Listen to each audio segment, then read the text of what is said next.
la mayordomía de los hijos de Dios. La mayordomía de los hijos de Dios. Este es un concepto que no es muy común o muy frecuente que lo manejemos. Ya todos ustedes, o la mayoría por lo menos, ya conocen sus dones espirituales, ya pudieron hacer, tuvimos una serie de estudios sobre los dones espirituales, ya pudieron ustedes hacer un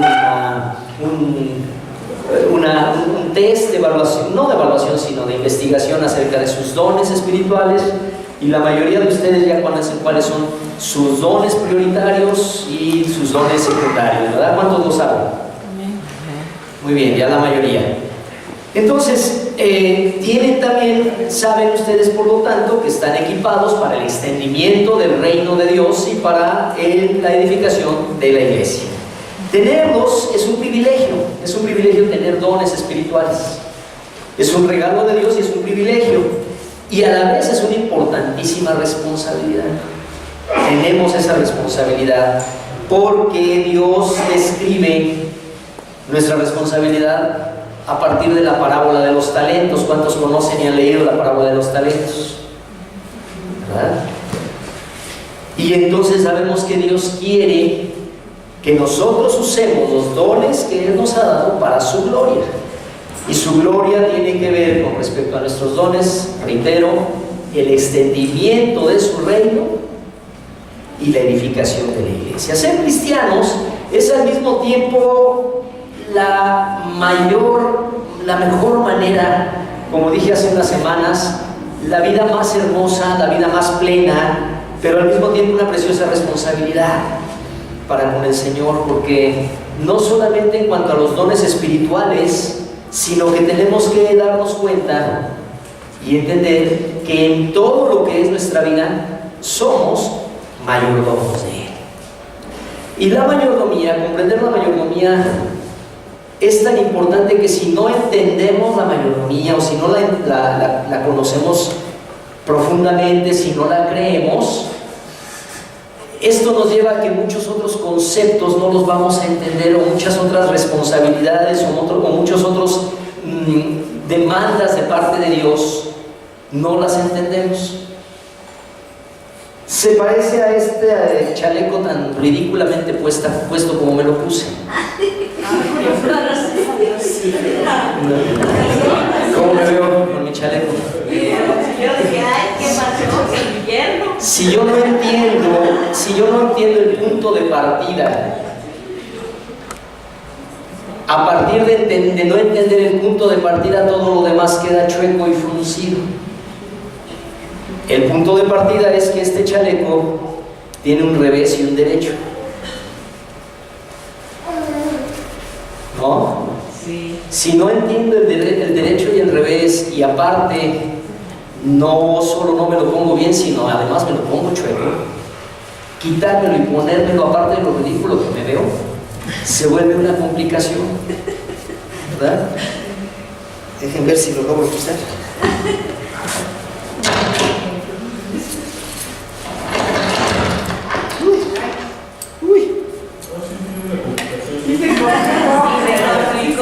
Se complicó un poquito, ¿verdad? Sí.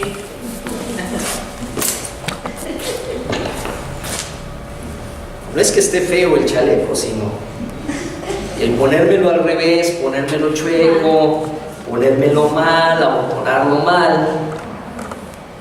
Aparte de que me veía ridículo, más que ustedes me quieren mucho y nadie dijo nada. O a lo mejor no me quieren y nadie me avisó. Dijeron que salga así en el video. Yo creyendo que me quieren mucho y resulta que al contrario, ¿verdad? Pero como me respetan mucho, pues nadie se animó a decirme nada. Solo que ni funcionaba, se vuelve complicado, se ve feo. Y así pasa con muchas de las cosas que Dios pide y espera de nosotros si no empezamos con un punto de partida muy importante. Y ese punto de partida es el concepto bíblico que pocas veces manejamos, que es el concepto de mayordomía. De ahí deriva todo. Pasarlo por alto es tan significativo como lo que acabo de hacer. Y por eso es que muchas de las cosas que Dios nos enseña, nos pide o nos demanda o nos exhorta no nos hacen sentido. A partir de ahí, imagínense que yo hubiera querido después de ese chaleco, no sé, ponerme un abrigo encima o empiezo a hacer... Todo sale mal. Hay muchas cosas que a ti y a mí a veces no nos hacen sentido. Decimos, ¿y por qué? Voy a hacer una pequeña lista. Usted aumente la que siga. Por ejemplo, a veces no nos hace sentido porque es importante pasar tiempo y dedicar tiempo a la oración y la lectura de la palabra. Pues que no, Dios está conmigo todos los días y en todas partes y a donde quiera que voy. ¿Por qué tengo necesariamente que tener un tiempo especial para con Dios? ¿O por qué tengo que asistir los domingos a la iglesia y a reunirme con la iglesia? No a la iglesia, sino a reunirme con la iglesia, a celebrar el culto y adorar al Señor. Ay, ¿por qué? ¿Por qué tener que poner al servicio los dones espirituales? Bueno, sí, ya entendí que tengo dones espirituales, pero ¿por qué ponerlos a su servicio? No entiendo muy bien cómo, por qué, cómo, para qué. Híjole, el diezmo.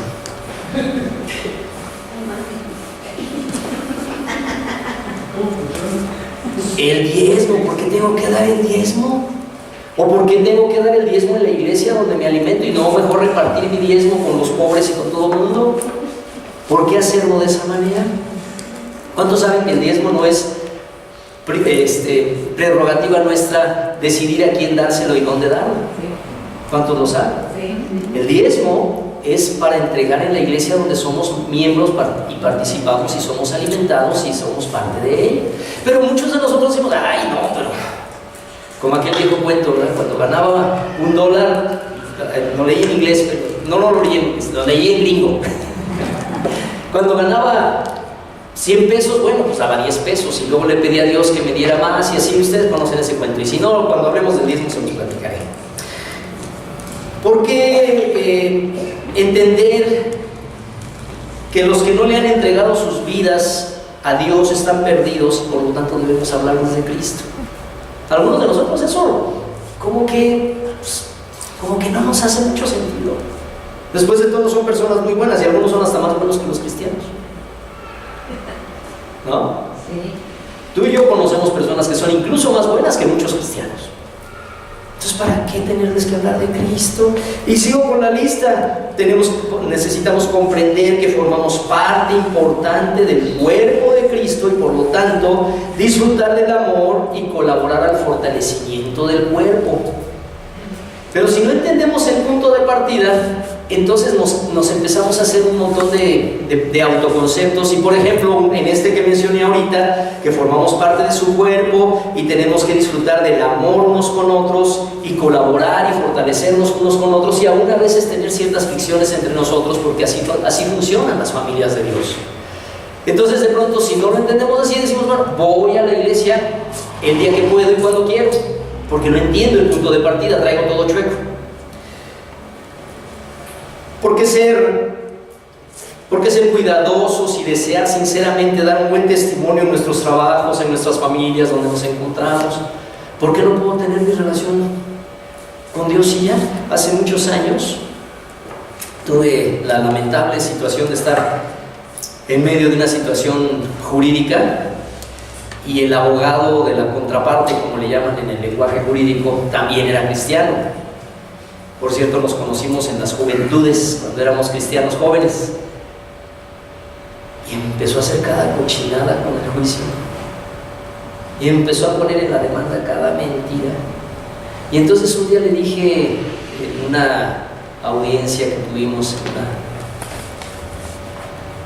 dije, oye Jorge, tú eres cristiano, yo soy cristiano, nos conocemos hace muchos años. No te pido que hagas nada en mi favor. Solo te pido que hagas las cosas como se deben hacer, como cristiano que eres. ¿Y saben qué me contestó? Mira, tu cristianismo y el mío es para los domingos en la iglesia. Pues no entiende el punto de partida. Así me lo digo. Tu cristianismo y el mío es para los domingos en la iglesia. Ah, pues ya entendí. ¿Por qué tanta trampa, tranza y mentira? Si nada más eres cristiano el domingo. Bueno, entonces, ¿por qué entender que debemos dar buen testimonio? ¿Por qué tener o por qué poner a en las manos de Dios, a la disposición de Dios, nuestros dones materiales también. Bueno, todo eso no lo podemos entender o no lo podemos asimilar o no lo podemos aceptar a menos que podamos entender el concepto de mayordomía. Ahora, el problema es que las palabras mayordomía y mayordomo en la actualidad pues ya no las comprendemos. ¿Cuántos de ustedes tienen un mayordomo en su casa? Pues no, ¿verdad? Si acaso lo llegamos a ver en una de esas películas antiguas de mansiones en Inglaterra, con un tipo acartonado así, ¿no? El último mayordomo que yo recuerdo con mucha claridad es Largo. ¿Llamó usted? ¿Se acuerdan de Largo?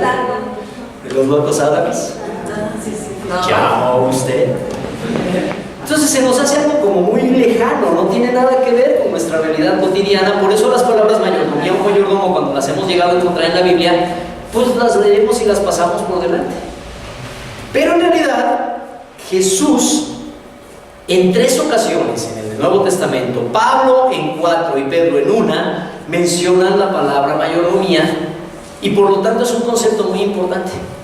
Es un concepto que realmente debemos rescatar y comprender claramente.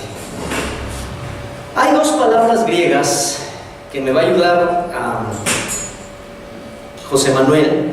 Hay 2 palabras griegas que, de acuerdo como sea el contexto en las que las encontramos, son traducidas como mayordomo o como mayordomía. No sé si la puedas agrandar, porque yo la veo muy bien, pero allá atrás creo que van a necesitar binoculares, ¿no? A ver si pudieras agrandarla lo más posible ahí. Estas 3 palabras, bueno, son en realidad 2. La primera es epítropos. La primera palabra es epítropos. En la Biblia vamos a encontrar la palabra epítropos, que significa comisionado, significa guardián, administrador o capataz. Esas son las palabras. Epítropos. ¿Se apareció? Ándale. Ahora nada más. Súbela para arriba. Epítropos significa comisionado, guardián, administrador o capataz. Así que cuando tú lees en la Biblia que dice mayordomo, pero si en el contexto la palabra fue epítropos, entonces es capataz o guardián o administrador. Otra palabra quizás un poco más conocida fonéticamente por nosotros es la palabra oikonomos, que se pronuncia ikonomos. A ver, ahí está. Ikonomos o ikonomos. La palabra ikonomos significa distribuidor de la casa, supervisor, curador. Se aplica para el curador de un lugar, pues, como los museos. Pero significa, y esa es la palabra más común, oikonomos, distribuidor de la casa. De ahí el mayordomo, con su corbatita de moño, su traje de pingüino, es el distribuidor de la casa, el supervisor, el curador. De ahí deriva la palabra que todos conocemos, economía. La palabra economía viene de oikonomos y es economía. Ahí la tienes. Y lo mismo, si ikonomos significa distribuidor de la casa, supervisor o curador, economía significa administrador de la administración o el hecho de administrar una familia, una casa o tener una comisión.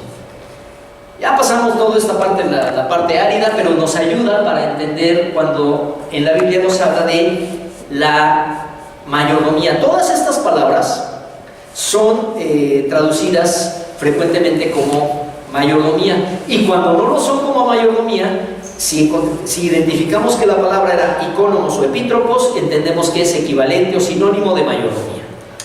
Vamos a empezar por Mateo 28:8. Mateo 20:8. En Mateo 20:8 el Señor Jesús dice: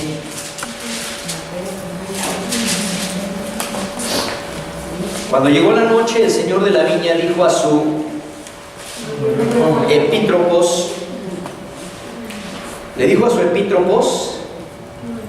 llama a los obreros y págales el jornal, comenzando por los postreros hasta los primeros. ¿Recuerdan el pasaje? ¿Alguien lo ha leído? Este es el pasaje cuando Jesús habla acerca del dueño de una viña que contrató desde muy temprano a unos jornaleros, estuvieron trabajando todo el día, les dijo: les voy a pagar tanto, vamos a decir, les voy a pagar 300 pesos por su día de trabajo.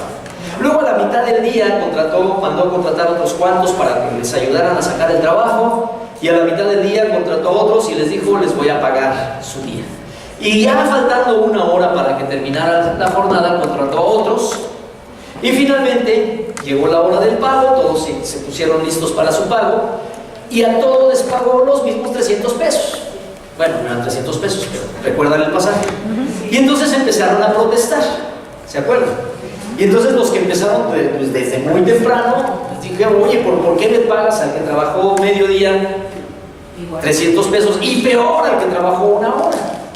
Y la respuesta de Jesús fue: después de todo, yo no te engañé, yo a ti te dije que te ofrecía 300 pesos. ¿Se acuerdan, verdad? Bueno, pero como no voy a desarrollar la parábola, quiero centrarme en la palabra aquí cuando dice: cuando llegó la noche, el señor de la viña llamó a su epítropos, a su mayordomo, que en este caso, ¿qué palabra correspondería? Cuando dice aquí mayordomo, yo creo que porque era un trabajo de jornaleros en el campo, probablemente lo más cercano es la palabra capataz, ¿verdad? Llamó al capataz y le dijo: págales. Pero dice palabra mayordomo, epítropos. Luego tenemos Lucas 12, versículo 42. Dijo el Señor: ¿quién es el icónomos? Dijo el Señor: ¿quién es el icónomos fiel y prudente al cual su Señor pondrá sobre la casa para que a tiempo les dé su ración? Otra vez no voy a desarrollar la historia sobre este pasaje, pero quiero llamar la atención de ustedes a la palabra icónomos. ¿Quién es el icónomos? El mayordomo. ¿Y qué dijimos que era icónomos? El administrador. Lucas 16:1.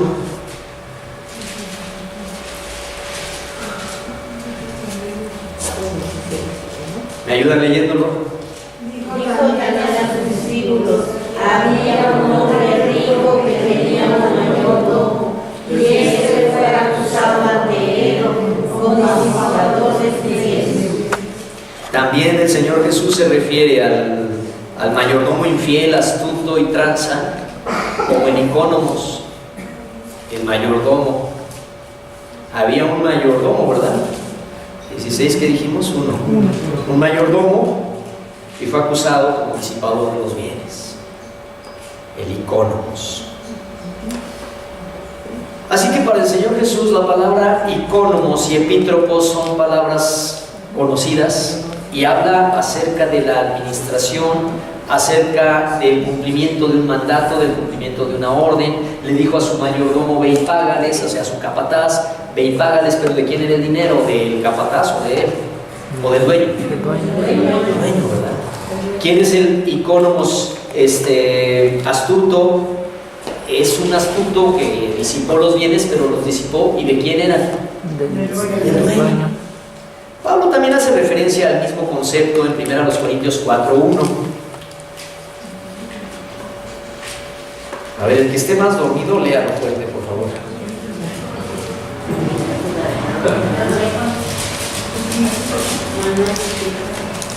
Ahí lo tienen. Así pues, hermanos, téngannos los hombres por servidores de Cristo y icónomos. Otra vez, icónomos, administradores. Ahí está la palabra, y en ese contexto es icónomos, administradores de los misterios de Dios. O sea, ténganlo los hombres como servidores de Cristo y quienes administramos los misterios de Dios. Y eso, por cierto, nos lo dice a nosotros, que nosotros seamos administradores de los misterios de Dios. Tengo la tentación de desviarme ahorita del tema, pero no. ¿Cuántos de nosotros nos habíamos percatado de que Dios quiere que seamos administradores de sus misterios? ¿Cuántos lo sabían? No, tan ¿Y a claro. cuántos les llama la atención en este momento? Dios quiere que seamos administradores no solamente de los bienes que nos dan, no solamente de las cosas materiales, no solamente de los dones espirituales, sino administradores de sus misterios. ¿Se vale decir? Sí, wow. Primero los Corintios 9:17.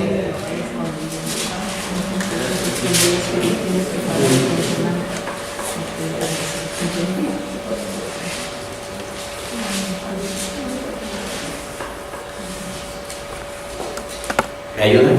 Por lo cual, Si lo hago de buena voluntad, recompensa tendré, pero si de mala voluntad, la comisión me ha sido encomendada. me ha sido encomendada. ¿La qué? La comisión, O sea, la economía. la economía. Por lo tanto, la mayordomía.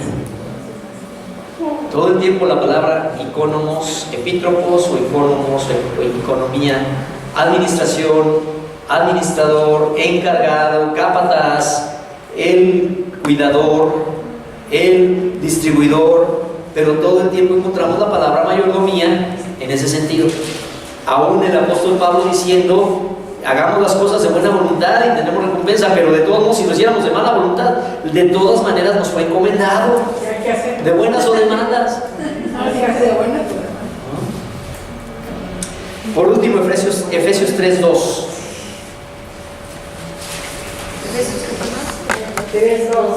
Efesios 3:2.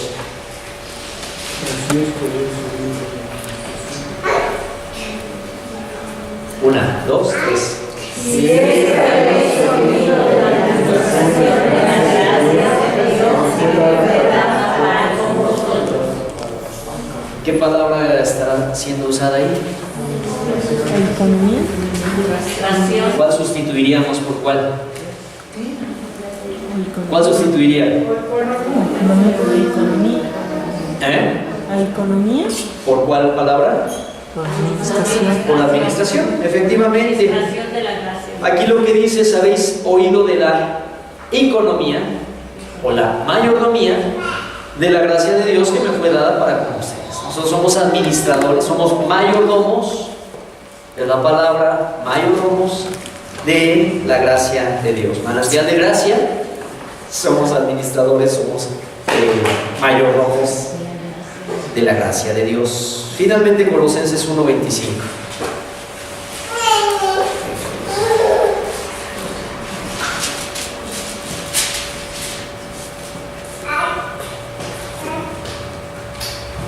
Una, dos, tres.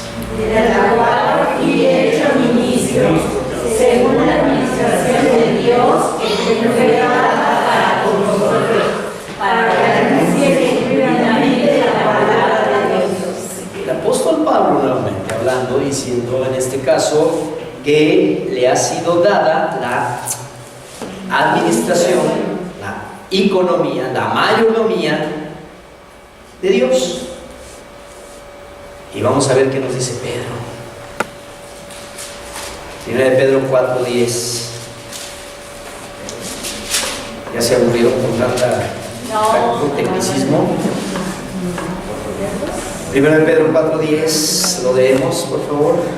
Cada uno, según el don que ha recibido, ministre a los otros, como buenos administradores de la multiforme gracia de Dios. Ahora fui yo que me perdí. Estaba leyendo 4:4 y no me checaba. Efectivamente, ministro a otros como buenos mayordomos, buenos economos de la multiforme gracia de Dios. Bien, como pueden ver entonces, tenemos que tanto el Señor Jesús, hablando dando enseñanzas importantes acerca de cómo conducirnos en la vida, con las cosas que Él encomienda y todo eso, habla del mayordomo, quien lo encarga que pague, habla acerca del mayordomo que es infiel y que es terco, habla del mayordomo al que le toca pagar los sueldos. Luego Pablo nuevamente habla de que los misterios nos han sido encomendados, y es una administración, es una economía, es por lo tanto una mayordomía. Pedro lo reitera. Así que, hermanos, ¿por qué será tan importante analizar y comprender la mayordomía? Tenemos que comprenderla, tenemos que analizarla, porque el mayordomo es la persona que es responsable de administrar los bienes, las propiedades, las cosas de otro. Eso hace el mayordomo. Como les digo, para nosotros esos conceptos de pronto no tienen el impacto que deberían tener, a menos que los desglosemos como ahorita. Y yo sé que es un poco árido hacer esto, pero es importante. Como he dicho otras veces, para nosotros la palabra Señor, de pronto también en nuestra cultura no tiene el impacto que la palabra Señor en el contexto cuando fue escrito en el Nuevo Testamento. Porque para nosotros, pues Señor es el señor Ventura, o el señor Alfredo, o el señor de los tamales, pero no es la palabra con todo el impacto que en aquel entonces quien se refería a un señor estaba hablando de una gran autoridad sobre su vida. Por eso es que se rehusaban a llamarle al César, llamarle Señor, ¿verdad? Y les costaba la vida. Nosotros no tenemos mayor problema de llamarle Señor a todo el mundo. Pero cuando ya lo analizamos, pasa lo mismo con la palabra mayordomía. Entonces tenemos que comprender que el administrador es responsable de administrar las propiedades de otros, de otro en particular, no de otros, de otro.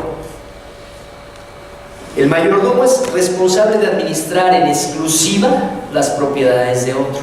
Por cierto, mi desliz de ahorita de decir de otros, si fuera a administrar las propiedades de otros, ya no sería mayordomo, ¿verdad? No podría haber un mayordomo que se encargara de ser el mayordomo de 5 o 6 casas.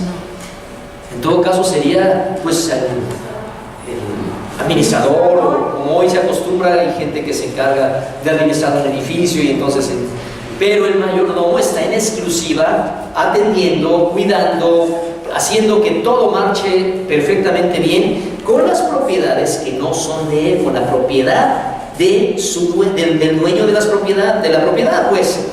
¿Y qué crees, hermano? Tú y yo somos responsables de administrar nuestra vida. Nada más. Nada más. De administrar nuestra vida. Responsable de administrar la vida. ¿Por qué? ¿Qué crees? ¿Cuántos saben que tu vida es tuya? No. ¿Cuántos pueden afirmar mi vida es mía? No. La vida no nos pertenece. ¿A quién le pertenece? A Dios. La vida que tenemos le pertenece a Dios. Toda. Todo.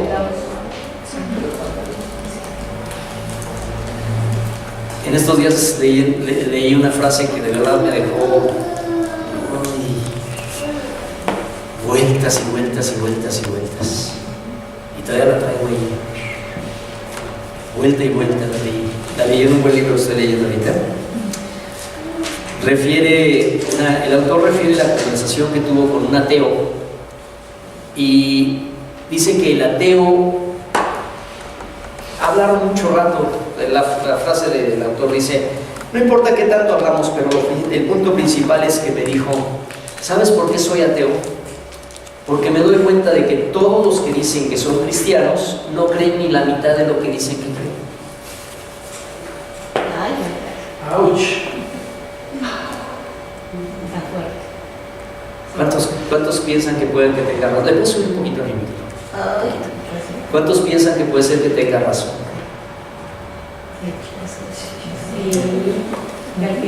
Es duro esto. Sí, pues sí. Pero decía ese ateo: yo soy ateo porque veo que los cristianos no creen ni la mitad de lo que dicen creer. Y agrega el autor del libro: ¿cómo vivirías tú si de veras? Y eso se los transmito porque a mí me quitó el sueño, y entonces ahora quiero que tampoco tú duermas, porque nomás yo. Dice: ¿cómo vivirías tú si de veras creyeras que fuiste elegido por Dios desde antes de la fundación del mundo y que Él preparó buenas obras para que anduvieses en ellas. Se quedaron muy callados. Así me quedé yo también. Si de veras, es que de veras es fuerte. Yo tuve que quedarme un rato y todavía sigo luchando y pidiéndole a Dios que me ayude a recibir esa revelación así. ¿Cómo vivirías si de veras creyeras que fuiste elegido por Dios desde antes de la fundación del mundo y Él preparó buenas obras para que anduviésemos en ellas? Y la verdad es que nosotros allá andamos por la vida creyendo más bien que vivimos el hoy y que hay que echarle ganas y lo que hacemos, pero como muy centrados a que aquí estamos hoy por hoy, no tenemos una visión de eternidad. Bueno, pues de la misma manera, ¿cómo viviríamos? Ahora yo lo traduzco a mi tema de hoy. ¿Cómo viviríamos si de verdad comprendiéramos y creyéramos que mi vida no me pertenece a mí, le pertenece a Dios? Que de verdad creyéramos o creamos que la vida que tenemos es de Él, no nuestra. Vamos a partir del derecho universal que Dios tiene sobre todas las cosas en Génesis 1:1, que dice que en el principio creó Dios a Amaro, a Tere, a Esther, a Luis. O sea, no es que vengamos desde el principio, pero Él es creador de todo. Y si en el principio creó los cielos y la tierra, y después creó todo lo que hay en la tierra, y después dijo Dios, hagamos al hombre a nuestra imagen y conforme a nuestra semejanza, y después puso en nosotros aliento de vida. ¿De quién es esa vida? Esa vida es de Dios. Esta vida es de Dios. Y si teníamos un poquito de así como que no nos quedaba muy claro, en 1 Corintios 6:20 el Señor lo termina de afirmar diciendo, ¿o acaso no saben que son templo del Espíritu Santo? Porque ustedes fueron comprados por precio. No solo fuimos creados, fuimos comprados por precio. ¿Y cuál es el precio? La sangre de Cristo. ¿Cuál fue el precio de tu vida?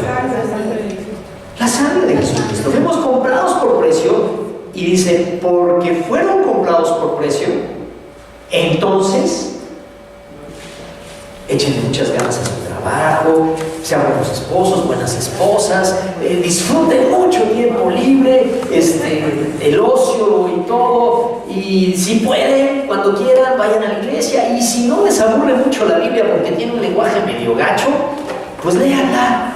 ¿Eso dice? No, ¿verdad? Dice, porque habéis sido comprados por precio, glorificad pues a Dios en vuestro cuerpo y en vuestro espíritu. ¿Por qué? Son de Porque Dios. son de Dios. Pobre Jorgito cuando me dijo, pues deja tu cristianismo para domingo, porque no he entendido que le pertenece a Dios. Espero que ya lo haya entendido, ese asunto lo vimos hace muchos años, pero quien no entiende que le pertenece a Dios, pues sí puede decir, los domingos soy cristiano y el resto de la semana pues hago lo que quiero con mi vida, con mis cosas, con lo que quiero. Pero fuimos comprados por precio. Después, si nos queda otra duda, nos dice el Señor, ¿o no saben que son templo del Espíritu Santo? Y que el Espíritu de Dios mora en ustedes. Cuando yo estaba chamaco y empecé mi vida cristiana, 21, 22 años tenía más o menos cuando en ese entonces, yo conocí a Cristo antes, pero pues luego agarré las ganitas de fumar y me gustaba fumar. Y un día me dijo el que entonces era mi consejero, un hombre maduro, adulto, me digo, es que pues, ¿qué tiene de malo? Me sigue gustando fumar y ni siquiera fumo tanto, pues me fumo unos 4 o 5 cigarros al día. Me dice, ¿qué impresión te daría si vinieras a la iglesia, en aquel entonces, qué impresión te daría, qué tan a gusto te sentirías si cuando entraras este domingo a la iglesia estuviera toda llena de humo de cigarro? Ya, pues sí, ¿verdad? Dice, pues si tu cuerpo es templo del Espíritu Santo, pues imagínate que se lo llenas de humo a Dios. Y sí me facilitó bastante para reconocer mi pecado y dejar de fumar. Yo, porque alguien dice, no, yo voy a dejar de fumar cuando Dios me diga. Cuando Dios me convenza. ¿No? Bueno, pues hemos sido comprados por precio para glorificar a Dios en nuestro cuerpo. Por lo tanto, este cuerpo es para glorificar a Dios. Dios me lo presta para que yo lo administre. Dios te lo presta para que lo administres, ¿verdad? Y en nuestro espíritu, porque son de Dios, ¿verdad? Yo no sé, yo me imagino ahorita utilizando un poquito de mi imaginación, que no se me da tanto. Pues es como si un mayordomo, el dueño le dice, manténme la casa en orden, pues, como esos ricos que tienen su casa en Acapulco o en Cuernavaca, una mansión, ¿verdad? Y le dice, mira, manténmela en orden, manténme las cuentas al día, y no hay problema, si quieres que venga tu familia, use la alberca, puedes usar el vapor, nada más yo vengo tales días, ¿no? Y por supuesto, el mayordomo pues puede utilizar la alberca, puede utilizar la alacena, pero te imaginas que le valga y que deje un montón de latas en el suelo, en la alberca, toda mugrosa, hasta el pañal de su hijo ahí flotando en la alberca. Y de repente llega el dueño, pues como que no lo haría, ¿verdad? Un mayordomo prudente, un mayordomo inteligente puede disfrutar de lo que le deja usar el dueño, pero lo cuida, pero mantiene las cosas en orden, pero hace todo lo que debe de hacer. Y nosotros tenemos el privilegio precioso de que Dios nos dio un cuerpo y un espíritu, y somos nosotros administradores, somos mayordomos de ese cuerpo y de ese espíritu y de esa alma, espíritu, alma y cuerpo, y estamos para administrarlo. Como dije hace poco, la vida cristiana es la vida de más alta calidad. A estas alturas de nuestras vidas ya nos dimos cuenta que la vida cristiana es la vida de más alta calidad, pero al mismo tiempo de calidad, de felicidad, pero también de muchas dificultades, porque sabemos que no hay nada, que la vida así es, que el Señor nos advirtió que en el mundo tendríamos aflicción, pero al mismo tiempo tenemos paz, tenemos alegría, porque sabemos que no hay nada imposible para Dios. Y como no hay nada imposible para Dios, y somos administradores de la vida que Él nos dio, de la vida que Él nos encargó, entonces es importante que reconozcamos que somos templo de su Espíritu, y por ser templo, su presencia en nosotros nos ha dado identidad. Ya lo mencioné esto hace algún tiempo. Nos ha dado identidad, es decir, nosotros sabemos que somos hijos de Dios, ¿no es cierto? Esa es la identidad que tenemos, ya independientemente de a qué nos dediquemos, si somos altos, bajitos, chaparritos, gordos, flaquitos, morenos o güeros. Lo que sí somos hijos de Dios, es identidad. Nos dio comunión, es decir, nos dio una familia, tanto una familia local como la familia espiritual. Hace rato decía Susana, mi mamá no alcanzó a ver cuando mi abuela se convirtió a Cristo, pero como ambas ya están en el Señor, pues seguro se dieron un super abrazo cuando llegó la abuela, ¿verdad? Nos dio identidad, nos dio comunión, tenemos comunión entre nosotros. Por eso hace rato yo insistía en ese anuncio largo, es decir, es importante que entendamos que parte de nuestra vida es tener comunión, y con las personas que van llegando, darles esa comunión. Comunión no es lo que en la religión de allá afuera es comerte una cosita. Eso no es comunión. Comunión es tener comunión con Dios y unos con otros. Tenemos identidad, tenemos comunión, tenemos propósito. ¿Cuántos saben que tienen un propósito? E independientemente de cuáles sean los matices en cada uno, el propósito es glorificar a Dios. Los matices son según los dones que cada uno tenemos, el ministerio que Dios nos encargue, la manera como lo hagamos. pero nuestro propósito es glorificar a Dios. Tenemos identidad, tenemos comunión, tenemos propósito y tenemos dones espirituales para ponernos al servicio de Dios, porque lo que con los dones nos ha capacitado para servir. ¿Se fijan? Entonces, el hecho de ser hijos de Dios y ser templo de su Espíritu Santo nos ha dado todo eso. Nos ha dado comunión, propósito, dones espirituales. Y entonces ahora entendemos con alegría que todo lo que somos y todo lo que tenemos, ¿qué porcentaje dije? Todo. ¿20%? Todo. ¿80%? Todo lo que somos y todo lo que tenemos, lo tenemos en calidad de Prestado. pues más que prestado. Fíjate que ni siquiera es prestado. Porque si tú a mí me prestas, por ejemplo, me prestas tu coche, si yo te pido que me prestes tu coche, pues hasta el día que quedemos en que te lo devuelvan, si me lo prestas por esta semana, yo te lo devuelvo el viernes. Si es prestado, yo puedo llevarlo a donde quiera, ¿o no? Sí. Puedo lavarlo o dejarlo moroso hasta el día de la entrega. Mientras llegue el día de la entrega, si tú me lo prestas, yo puedo ir a donde quiera, puedo manejarlo bien o mal, puedo gastarle la gasolina, puedo meterlo en baches y terracería y que cuenta te des, porque sería abusivo, ¿verdad? Pero no, pensando que no fuera abusivo, pero puedo llevarlo a donde quiera, puedo ir a donde quiera, puedo dejarlo parado unas horas, puedo volverlo a usar otras horas, si tú me lo prestaste. Pero si soy el mayordomo de tu coche y tú me dices, te doy las llaves del coche y quiero que vayas a Cuernavaca, en Cuernavaca hagas esto, después de ahí te pases a Tasco y luego regreses para pasado mañana, te quiero aquí a las 10 de la mañana, ¿puedo irme mejor a Veracruz? ¿Se fija la diferencia?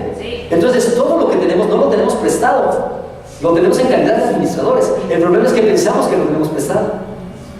Y estamos pensando que pues un día va a llegar la devolución y para entonces pues ya le doy una lavada, le lleno el tanque y se lo entrego flamante. Pero mientras hago lo que quiero. Pero no lo tenemos prestado, lo tenemos en calidad de administradores.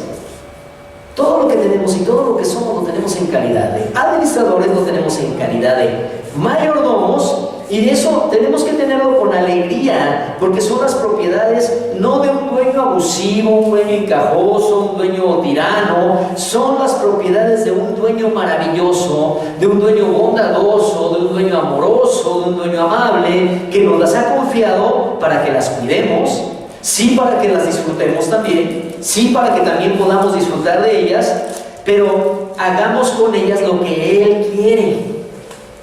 Y si hacemos con las propiedades de Él, en este caso nuestra vida, y como dice en Colosenses o Corintios, es espíritu, cuerpo y yo agrego el alma, si todo le pertenece y nos permite que hagamos con ellas lo que Él desee, lo que Él desea siempre resulta en nuestro gusto, en nuestra alegría, en nuestra bendición.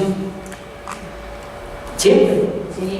Siempre que hacemos lo que Él desea. Entonces, las cosas que nos manda hacer, las cosas que nos manda cambiar, o las cosas que nos manda poner a su servicio, entonces ya no se nos van a hacer difíciles, porque todo está en su lugar, no como mi chaleco ridículo.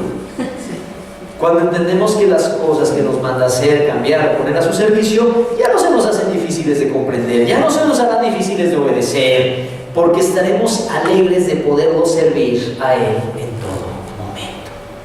¿Qué les parece?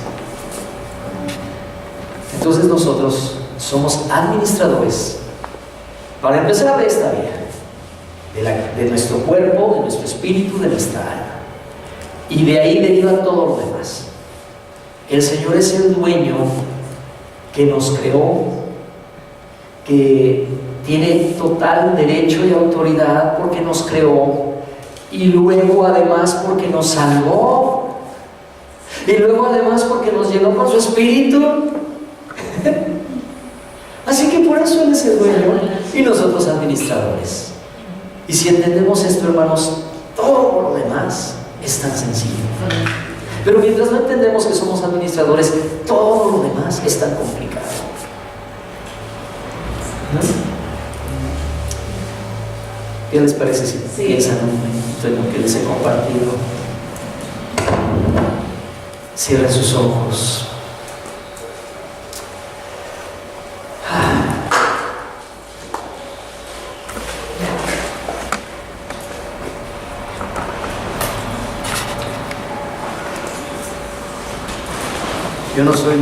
Yo no soy deportista ni atleta, pero me gusta hacer ejercicio, me gusta caminar. Ayer fui al bosque de Tlalpan, me puse a caminar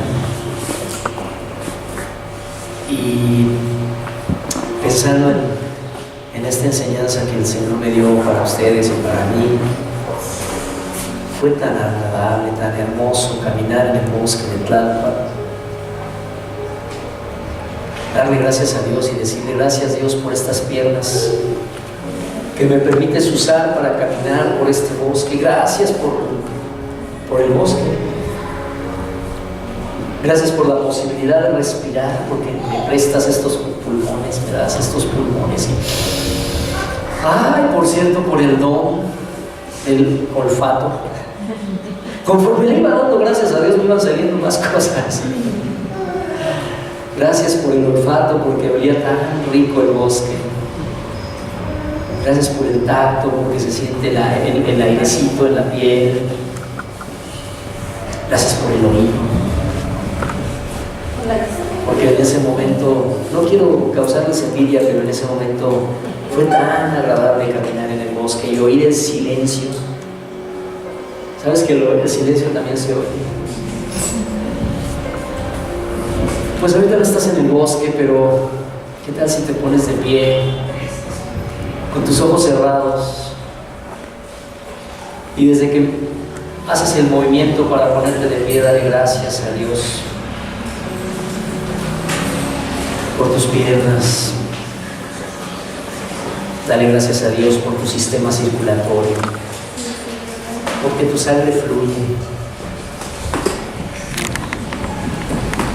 Respira y dale gracias a Dios porque puedes respirar. Dile gracias a Dios dile a Dios, Dios, gracias por tus pulmones que me dejas usar. Y respirar. Súbele a la música, por favor.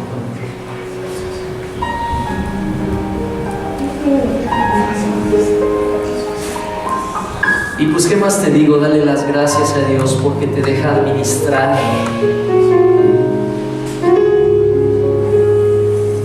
lo que administras. Este cuerpo que administras.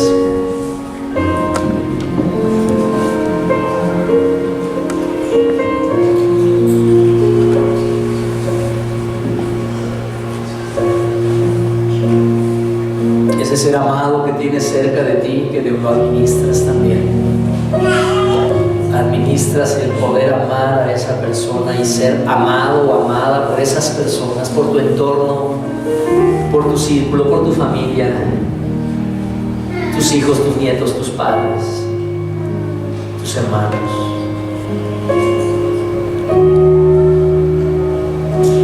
¿Qué tal si le das las gracias como administrador, como mayordomo,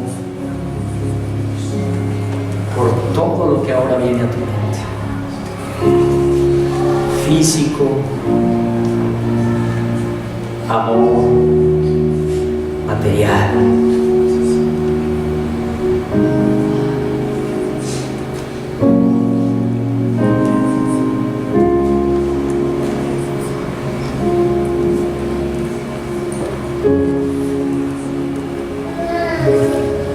Por los 5 pesos que tienes para subirte a una pecera y no caminar 2 kilómetros.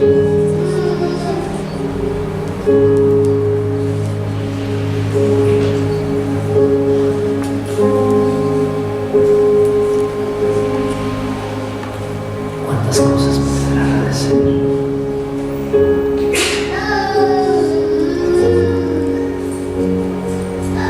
Y como administrador, como administradora,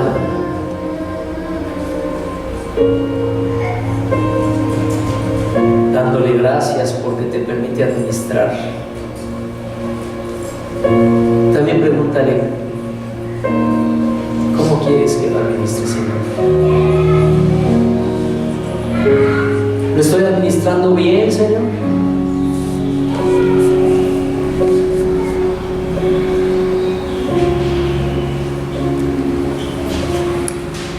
Y si el Señor te muestra algunas áreas donde no estás administrando bien, dile, Señor, perdón por no administrarlo bien, de corazón, profundamente. Perdóname, Señor. Y escúchalo dándote una siguiente oportunidad y diciendo, claro, sé que lo vas a hacer bien. Sé que lo vas a hacer mejor.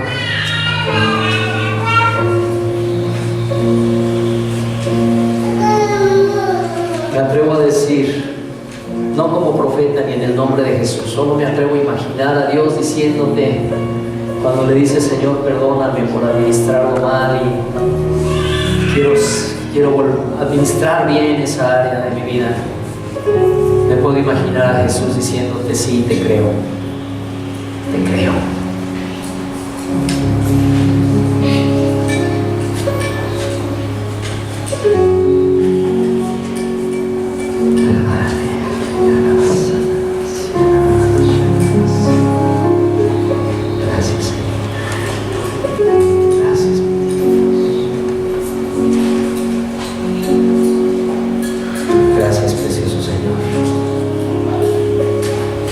Gracias por tenernos la confianza al hacernos administradores de todo lo que a ti te pertenece. Gracias por tenernos la confianza de administrar el cuerpo, el alma, el espíritu que nos has dado, Señor, como encargo. Espíritu Santo, danos sabiduría para comprender profundamente el privilegio de ser administradores